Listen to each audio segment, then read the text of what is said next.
Hey everyone, welcome to another HOWTECH video tutorial. In this video we'll be showing you how to add electronic signatures in Google Docs.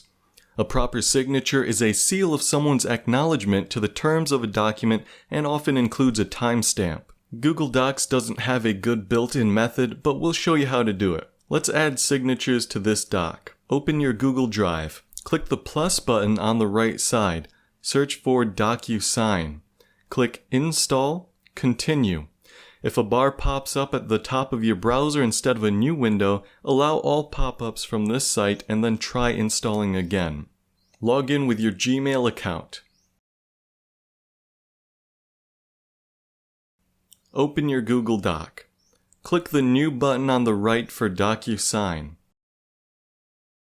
Create your account with Sign Up or Log In if you already have an account. Allow access to the doc. Now you can sign the doc or add new recipients.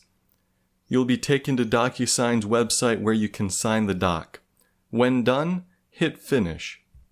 You'll notice that nothing changes in the doc. This is because it would not be secure. To view the signed document, click View Envelope. You can also see your signed documents on your DocuSign account. Here you can download your document to send to someone else. If you log in to app.docusign.com, you have more options. You now know how to sign your docs. What other legal or business tools do you want to learn how to do? Thanks for watching. If you liked this video, don't forget to give it a thumbs up and subscribe to our channel. And make sure to press the bell button to be the first to know about our new videos.